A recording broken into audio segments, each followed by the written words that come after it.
Right, welcome back. My name is Farhan Irfan Khan. I'm a personality development coach. आज हम देखने वाले हैं French protest and analysis. Doctor Rizwan Ahmed face to face का video है। लाइक से सब्सक्राइब ज़रूर करें इनके चैनल को भी और हमारे चैनल को भी, और कमेंट सेक्शन में कुछ ना कुछ लिखें ताकि कन्वर्सेशन शुरू हो और हम बोर ना हो अकेले अकेले। ठीक है, तो देखते हैं क्या कह रहे हैं। ठीक है, और फिर बात करेंगे।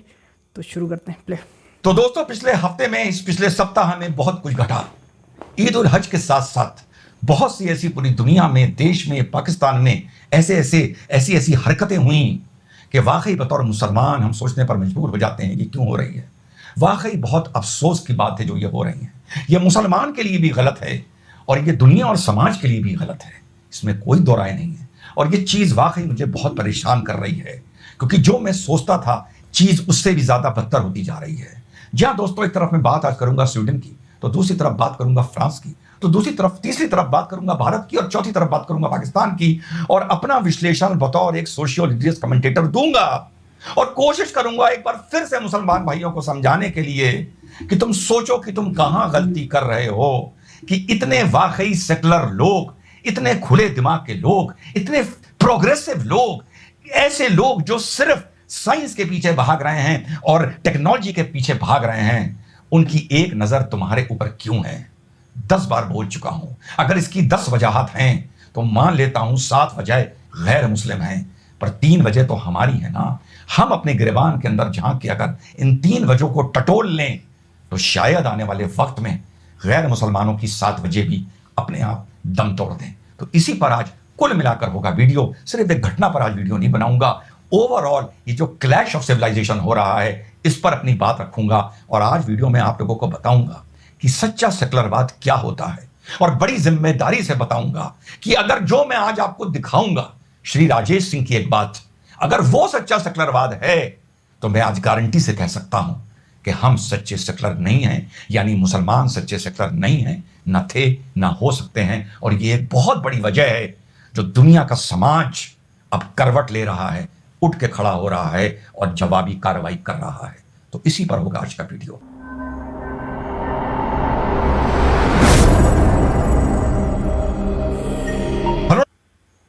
If you want to make 1 lakh a month, you need 5 to 6 templates. If you want to make 10 lakh a month, you need 20 to नमस्कार, सत श्री अकाल, अस्सलाम वालेकुम। कैसे हैं जनाब? आज दिल भारी है, कहने का मन तो नहीं चाह रहा, लेकिन फिर भी करूंगा। धत तेरे की गटर छापो, धत तेरे की गटर छापो तुम्हारे लीडरान की, धत तेरे की गटर छापो तुम्हारे मौलानाओं की, धत तेरे की गटर छापो तुम्हारे सेकुलर गैर मुस्लिम लीडर्स की, जिन्होंने तुम लोगों को और हम लोगों को, वाकई मानो या ना मानो, अब तुम सोच सोच के खुश होते रहो कि एक दिन दुनिया पर हमारी हुकूमत होगी। किसके दम पर हुकूमत होगी? सिर्फ आबादी के दम पर हुकूमत होगी। ये सोच सोच के खुश होते रहो, वो अलग बात है।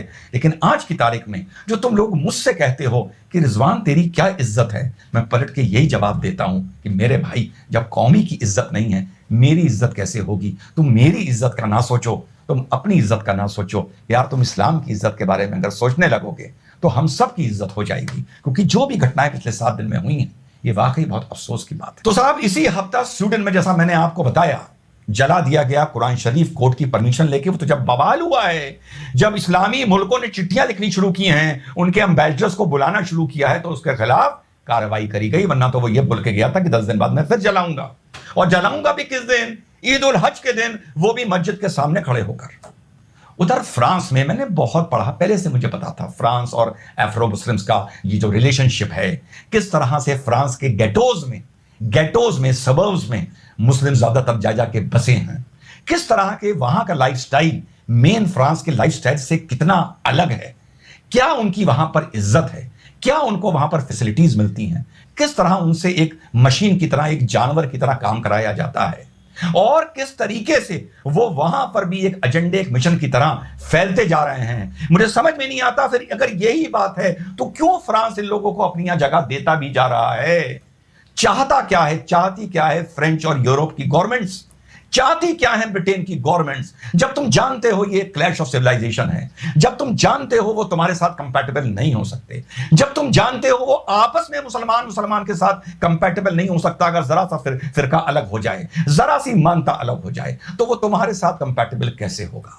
फिर तू जाके गेटोज में रहता है, गेटोज में रहता है तो वहां पर एक डिसकंटेंट पैदा होता है, फिर वहां पर एक क्राइम पैदा होता है। जब वो क्राइम सड़कों पर झलक के सामने आता है तो फिर clash of civilization, communal clash शुरू होता है, जो हो रहा है फ्रांस में। बहाना कुछ भी हो, इस देश में जियो पॉलिटिकल एक्सपेंशन का दौर चला गया।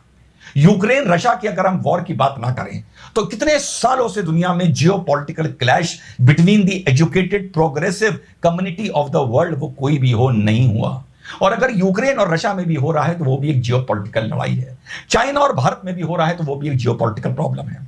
चाइनीज पढ़ते पढ़ते काम करते करते पूरी दुनिया में फैल गए, कोई क्लैश नहीं हुआ। जापानीज, वियतनामीज, ताइवानीज पूरी दुनिया में फैल गए। शक्ल सूरत अलग है, भाषा अलग है, खान पान अलग है, लैंग्वेज अलग है, लेकिन कहीं क्लैश नहीं हुआ। सोचना पड़ेगा मुसलमानों को कि जहां मुसलमान है वहां क्लैश क्यों हो रहा है, क्या वजह है कि एक तरफ फ्रांस तुम एक भूखे नंगे मुसलमान को अपने अंदर आने की इजाजत भी दे रहा है क्योंकि वो एक यूनाइटेड नेशन के रेफ्यूजी प्रोटोकॉल से बंधा है, वो मना नहीं कर रहा है ऑस्ट्रेलिया की तरह। लेकिन दूसरी तरफ उसी के साथ आपका over a period of generation clash पैदा हो रहा है। धीरे धीरे मुसलमान भाइयों, दुनिया में लोगों को एक बात समझ में आ गई है कि मुसलमान एक इंटिमिडेटिंग कौम है। मुसलमान एक अपने अपने तरीके से अपने अपने वक्त में एक कब्जा करने वाली कौम है। मुसलमान एक कौम है जो तुम्हारी मानता की इज्जत नहीं करती, मानो या ना मानो, यानी गैर मुस्लिम मानता की इज्जत नहीं करती। किसी से नफरत ऊंचे पायदान पर है, किसी से नफरत नीचे पायदान पर है, किसी से ज्यादा है, किसी से कम है। लेकिन अब ये एक समाज को नजर आ गया है कि मुसलमान हमारी इज्जत नहीं करता, मुसलमान हमारी सोसाइटी को टेक ओवर करना चाहता है, मुसलमान हमारी सड़कों को टेक ओवर करना चाहता है। और मुसलमान का टेक ओवर का जो इतिहास है वो इतना पुराना है कि अब लोग उसको पकड़ गए हैं, उसे समझ गए हैं, और अब उस पर ये रिएक्शंस आने शुरू हुए हैं जो हम लोग देख रहे हैं। जो फ्रांस की घटना हुई है वो निंदनीय है। तो 17 साल के आदमी लड़के को गोली मारी गई, वो अलग बात है, वो पैर पे मार रहा था, वो पहले भी 3-4 ट्रैफिक रूल्स के वायलेशन कर चुका था वो लड़का, वो सब अलग बात है। लेकिन उसके बाद जो घटना हुई, उसके बाद जो लूट मची है, उसके बाद जो डिजाइनर शोरूम्स को लूटा गया है, आईफोन के, एप्पल के शोरूम्स को जो लूटा गया है, क्या पूरी दुनिया में क्या मैसेज जा रहा है। पाकिस्तान में जहां पर हम एक बात करते हैं कि हमको एज ए माइनॉरिटी या एज अ वीकर सेक्शन हमें फ्रांस में दबाया जा रहा है, फ्रांस के हमें गेटोज में रखा जा रहा है, वहां कोई फैसिलिटी नहीं है, वहां कोई इंफ्रास्ट्रक्चर नहीं है, हम लोगों से जानवरों की तरह काम लिया जा रहा है। तो पहला प्रश्न ये उठता है, तुम उनके मुल्क पहुंचे कैसे? वो तो पागल है जो तुम्हें अपनी जगह दे रहा है। तब भी बोलता था, आज भी बोल रहा हूं, 50 साल बाद उन्हें पता चलेगा उन्होंने क्या गलती की थी।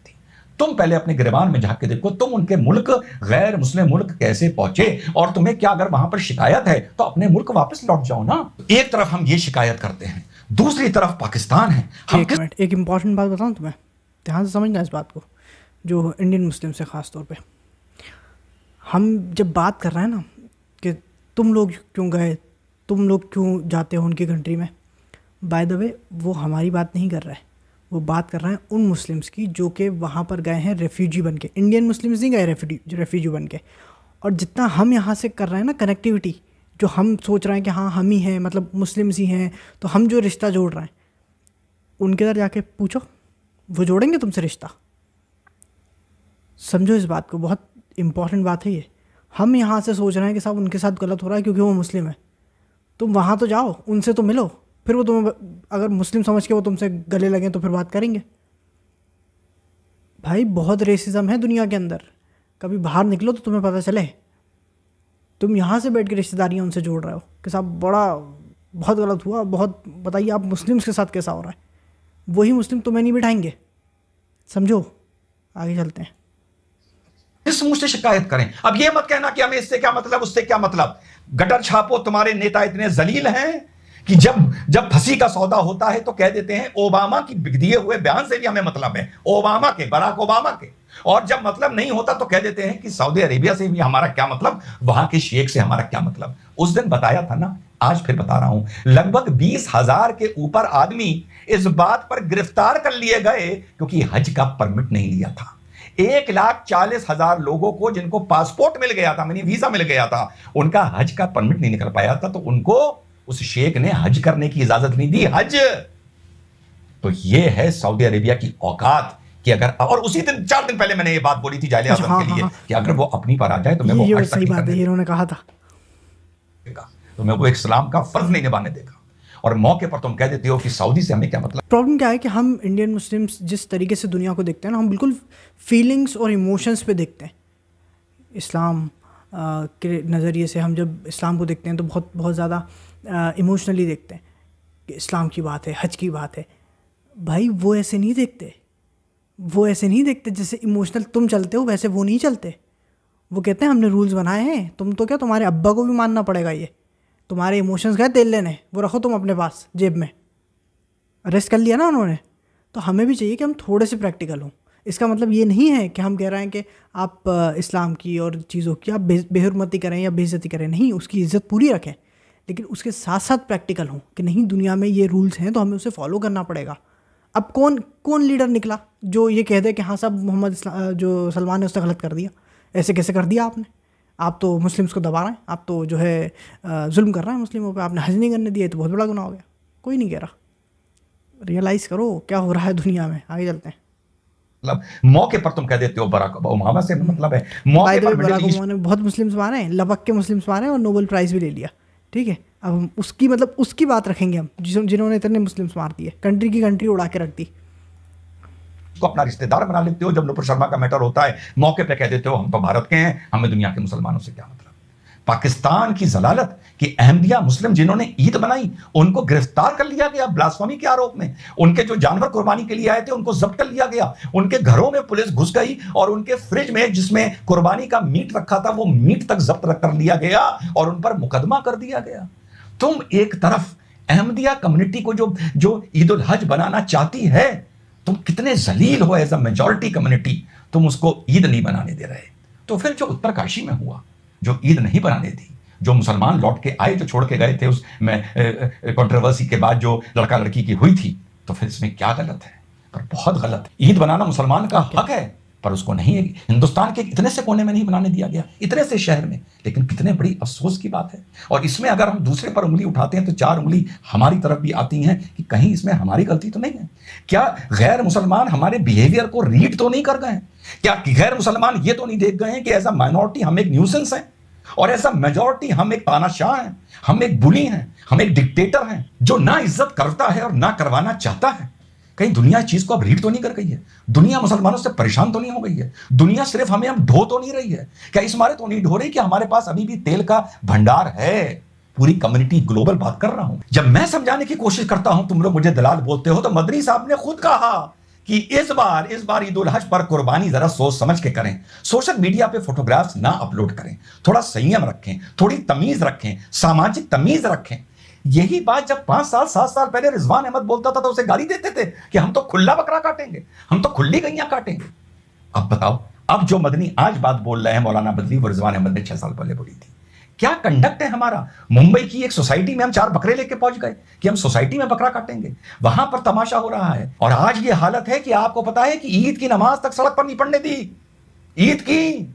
और रिजवान अहमद मुसलमानों वो आदमी था जो ये बार बार कहता था कि मुसलमानों जो तुम्हारे जुमे की जिद है, जुमे की जिद बना ली है तुमने कि हम सड़क पर नमाज पढ़ेंगे, ये गैर मुसलमान के दिल में दिमाग में इतनी बुरी तरह बात घर कर गई है कि उसको अब नमाज से डर लगने लगा है। नमाजी देखकर एक गैर मुसलमान को डर लगने लगा है। उसको ये नहीं लगता कि ये इबादत के लिए आए हैं, उसको लगता है ये अपनी ताकत दिखाने के लिए आए और मौका मिला तो गुंडागर्दी करने के लिए आए हैं। कि हिंदुस्तान में ईद की नमाज भी सड़क पे पढ़ने की इजाजत नहीं मिली और नमाजियों को घर लौटना पड़ा। तुम लोगों को ये बातें मालूम है? मुसलमानों जो बतौर मुसलमान मुझे कितना परेशान करती हैं। कल को मैं भी हो सकता हूं कि मैं ईद की नमाज पढ़ने जाऊं और उसके बाहर चद्दर ना बिछानी जाए और मुझे वापस आना पड़े। और मैं ये बोलता हूं कि ईद की नमाज, ईद उल हज की नमाज अगर साल में 2 बार मुसलमानों ने सड़क पर पढ़ ली या पढ़ ली होती तो पुलिस तुम्हारे लिए दरिये बिछाती, शासन प्रशासन तुम्हारे लिए दरिये बिछाता। ये हिंदू वो कौम है जिसके घर के बाहर अगर तुम नमाज पढ़ रहे होते और तुम्हारे पास कुछ चीज बिछाने की नहीं होती तो अपनी चादर निकालकर तुमको देता। लेकिन तुमने अपनी जिद में कि हम हर जुमे की 52 नमाज सड़कों पर पढ़ेंगे, जहां चाहेंगे वहां पढ़ेंगे, प्लेटफॉर्म पर पढ़ेंगे, मार्केट बंद करा के पढ़ेंगे, यहां पढ़ेंगे वहां पढ़ेंगे, तुमने आज ऐसे हालात पैदा कर दिए कि एक साल में 2 नमाज तक पढ़ने की तुम्हें सड़क पे इजाजत नहीं मिल रही, जो मिलनी चाहिए थी। डंके की चोट पर बोल रहा हूं, मिलनी चाहिए थी, क्योंकि जागरण की मिलती है, किसी चीज की मिलती है, रज जगह की मिलती है, पर वो साल में 1 2 3 बार मिलती है। आज इस मोहल्ले में मिलती है, कल उस मोहल्ले में मिलती है, नवरात्रि में मिलती है, फिर सिलसिला खत्म हो जाता है 1 साल के लिए। पर तुम्हारी नमाज से आदमी इस मारे घबरा गया है क्योंकि उसने नमाजियों को पत्थर चलाते हुए देख लिया है, उसने ऊंचे पजामे और टोपी को जुलूस निकालते हुए देख लिया है, और उसने यह भी देख लिया है कि नमाज के बहाने धीरे धीरे एक जगह पर कब्जे हो जाते हैं। मैं तुम लोगों से कहता था जुमे की नमाज एक मस्जिद में एक बार नहीं 2 वक्त पढ़ लो, जायज है। 12:30 बजे से लेकर 2:30 बजे तक जुमे की नमाज जायज है, 2 घंटा। अगर कोई मस्जिद चाह ले तो इस 2 घंटे में 3 जुमे की नमाज एक ही मस्जिद में हो सकती है, एक ही मस्जिद में, जिसमें रास्ते में किसी को परेशानी नहीं होगी। और अगर ऐसे नमाजी ईद के दिन इजाजत मांगेंगे कि हमारे लिए आज सड़क रोक दी जाए, तो शासन प्रशासन अनाउंसमेंट करके तुम्हारे लिए सड़क रोकेगा, बैरिकेड लगाता और चदरे भिजवाता अगर तुम जाके रिक्वेस्ट करते कि हमारे लिए दरिया सड़क पे भिजवा दीजिए। लेकिन तुमने अपनी इज्जत खुद खराब कर ली और आज तुम मुझ जैसे को गालियां देते हो। जानना चाहते हो सेकुलरिज्म क्या है? पूरा उनकी डिटेल नहीं बताऊंगा क्योंकि सोशल मीडिया पे कोई कहीं जाके घुस जाता है। मुसलमानों, आज तुम्हें बताऊंगा हम सेकुलर क्यों नहीं है और गैर मुस्लिम कैसे सेकुलर है, और इससे खूबसूरत एग्जाम्पल नहीं हो सकता सेकुलरिज्म का। और अपने गिरबान में झांक के देखना कि जो मैं बोल रहा हूं ये सच बोल रहा हूं या झूठ बोल रहा हूं। हमारे परिवार के मित्र श्री राजेश सिंह जी, उन्होंने ईद उल हज बकरीद की उन्होंने मुबारकबाद अपने हैंडल से दी। राजेश सिंह साहब ने, इनके बारे में एक बात बता दूं, हर 3 महीने में ये अपने यहाँ एक धार्मिक कार्यक्रम करवाते हैं। हर 3 महीने में इनके यहाँ कोई ना कोई स्पिरिचुअल गुरु आता है, आध्यात्मिक गुरु आता है, और वहां पर 1000, 2000, 5000 लोग जमा होते हैं। इस तरह की विचारधारा से ये बहुत प्रभावित हैं। ठीक, इन्होंने अपनी फेसबुक पर एक पोस्ट डाली, देख रहे हो? अब देखो इसमें कितने लाइक हैं, और देखो मैं स्क्रॉल करके दिखा रहा हूं कितना हिंदू ईद की बधाई श्री राजेश सिंह को दे रहा है। यह पोस्ट किसी मुसलमान की नहीं है। As a socio religious commentator हम ऐसी छोटी छोटी चीजें पकड़ते रहते हैं जो हमारा डेटा बनती रहती हैं। तो एक धार्मिक आस्तिक हिंदू अपनी यहां पोस्ट डालता है ईद की अपने प्लेटफॉर्म पर, 1200-1300 हिंदू उसको लाइक करता है। कितना हिंदू देख रहे हो उस पर कमेंट करता है, एक दूसरे को ईद की मुबारकबाद दे रहा है। यानी पोस्ट डालने वाला भी हिंदू और मुबारक देने वाला भी हिंदू, मुसलमान बीच में कहीं नहीं है। यह है मेरे भारत का सच्चा सेकुलरिज्म। सच्चा सेकुलरिज्म वो नहीं है कि रिजवान ने किसी हिंदू को दीपावली की शुभकामनाएं दी। सच्चा सेकुलरिज्म वो भी नहीं है कि किसी हिंदू ने किसी मुसलमान को ईद की शुभकामनाएं दी। हिंदू तो वैसे देता है। सच्चा सेकुलरिज्म वो है भारत का जो तुम लोग बात करते हो सेकुलर की, कि किसी हिंदू ने हिंदू को ईद की मुबारकबाद दी। क्या खूबसूरत बात है, अफसाने लिख दिए जाएं इस पर। और किसी मुसलमान ने किसी मुसलमान को होली या दीपावली की शुभकामनाएं दी। सबूत के साथ दिखा रहा हूं। तसव्वुर भी कर सकते हो मुसलमानों, कल्पना भी कर सकते हो कि कोई एक मुसलमान जो हर तीसरे महीने अपनी यहाँ कोई मजहबी कार्यक्रम कराता हो, मजहब से जुड़ा हुआ हो, कुरान पाक की तलावत कराता हो, कुरान कहानी कराता हो, मिलाद कराता हो, वो दीपावली की शुभकामनाएं डाले, शुभ दीपावली लिख के 1200 मुसलमान उसे लाइक करे, और कम से कम 100 मुसलमान उस मुसलमान को जिसने ये पोस्ट डाली है दीपावली की शुभकामनाएं दे। सोच सकते हो तुम लोग? फर्क पता चल गया सेकुलर और नॉन सेकुलर क्या होता है। आज कितना मुझे कल खूबसूरत एग्जाम्पल देखा, मैंने कहा आज के वीडियो में मैं चीज को डालूंगा। यह है सच्चे सेकुलरवाद की तस्वीर। और मुसलमानों, हम सेकुलर नहीं हो सकते। किसी भी मुसलमान में जो अपने को अल्लाह से, इस्लाम से करीब मानता है, कि वो अपनी यहां पोस्ट डाले दीपावली की और सैकड़ों मुसलमान उसको लाइक करें, और सैकड़ों मुसलमान दीपावली की, और सैकड़ों मुसलमान दीपावली पर उसको कमेंट करें, उसको दीपावली की मुबारकबाद दें। यानी इस देश में मुसलमान को सोशल मीडिया पे दीपावली की मुबारकबाद दे रहा है। मैंने तुम लोगों को एक परफेक्ट एग्जांपल देखा, और ऐसा सैकड़ों हजारों लाखों करोड़ों हिंदू है जो मुसलमानों हमारी जिद की वजह से अपना हाथ खींचता जा रहा है सेकुलरिज्म से। तुम चाहे बोलते रहो कि यहां जीत लेंगे, वहां जीत लेंगे। भैया, यूरोप जो गलतियां कर रहा है ना, वाकई 100 साल बाद जीत लोगे। जो वो गलतियां कर रहा है कि तू भी या, और फिर जब सड़कों पर नमाज पढ़ी जाती है तो वहां पर राइटिंग मजबूत होता है। ये तो वो जाने। लेकिन सिर्फ आबादी के अलावा मुसलमानों, अगर पूरी दुनिया से 1 मिनट के लिए हम सारे मुसलमानों को उठा लिया जाए, हवा में उठा लिया जाए, सपोज हाइपोथेटिकल, बचपने की बात नहीं है, तो अपने दिल से पूछो, क्या ये सोसाइटी, ये ग्लोबल सोसाइटी एक बेहतर जगह होगी, या ये पूरी सोसाइटी एक बुरी जगह होगी?